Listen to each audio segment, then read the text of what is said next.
The introduction of new labor laws in South Africa after 1994 meant an end to the apartheid regime's exploitation of black workers who had no rights. Business reporter Ntokozo Khumalo tells us more.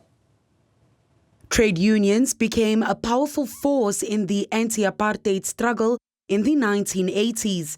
It was a society of massive conflict, of demonstrations, of anger, of death, of violence, of shootings in the workplace, of workers staging sit-ins. It was a battle for the survival of the fittest. Governments, unions and business held discussions after 1994 to end exploitation, with laws to protect workers implemented years later. The Labour Relations Act, which regulates the rights of workers to join trade unions and strike, came into effect in November 96. The Basic Conditions of Employment Act, which limits hours worked and introduced rest periods, came into law in December 1998. The Employment Equity Act prevents unfair discrimination. SAFTU General Secretary Zwelinzima Vavi believes the legislation isn't worth the paper it's written on when looking at the conditions faced by many workers today. The farms, domestic workers, security, cleaning sectors, vulnerable sectors of the economy do not get these protections in the labor legislation in the country.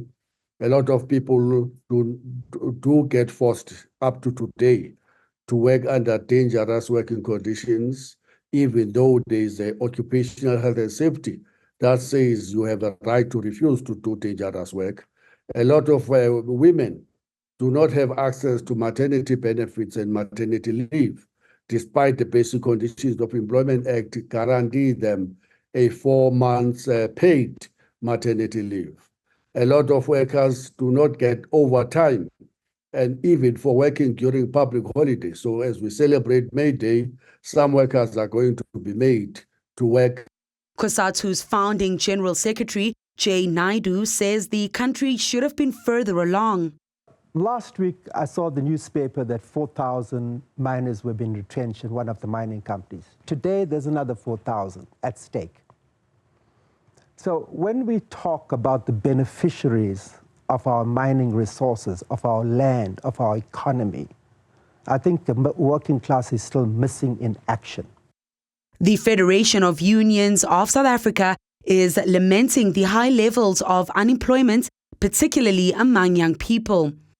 There's no complete and effective skills transfer is a massive challenge. And at the same time, whilst we are in the grips of the stubbornly high levels of unemployment, how do you, in the face of trying to find work, find money to be able to get to a work opportunity? So there are numerous issues at play for young workers. Women also remain vulnerable. They have to show even harder their ability to compete at a level that at times is problematic. Those societal prejudices and the biases that still exist. Vavi is calling for more money to be pumped into the economy.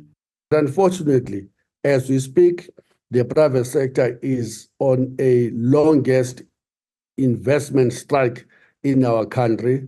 The levels of investment in this economy have plummeted to around 16%, when every economist will tell you that we need investment levels at least 25% to guarantee a 6% GDP growth. The government itself has embarked on an investment strike in that the levels of its investment in the infrastructure have all but fallen down dismally.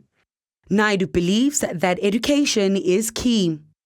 The pathway of hope and opportunity are we creating for these young people?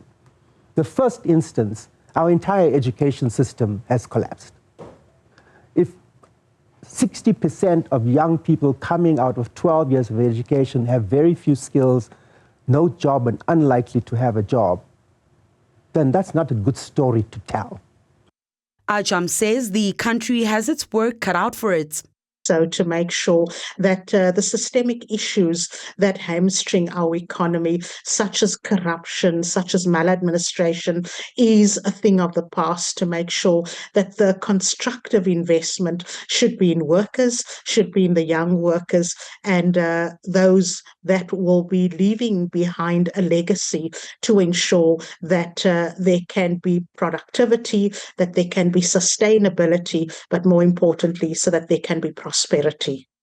An Oliver Wyman report shows that 4 in 10 South African workers already use generative AI tools in their jobs at least once a week.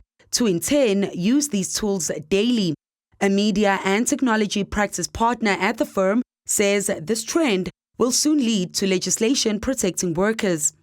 There will need to be some level of legislation and regulation in place with AI. We're already seeing that happen in the US with the executive order issued by the president, as well as in the EU, who have released kind of a draft of their first AI regulations. Closer to home in South Africa, the Department of Communications and Technology has created the AI Institute of South Africa, which I think is a good first step towards really understanding how this will impact our country as a whole. And I think that will likely spur some regulation going forward. The country's 7th administration after May's election will have the tough task of addressing these problems, while as the changing employment and economic environment, as artificial intelligence and the 5th industrial revolution gain more dominance. For Newzroom Afrika on Channel 405, I'm Ntokozo Khumalo in Kempton Park.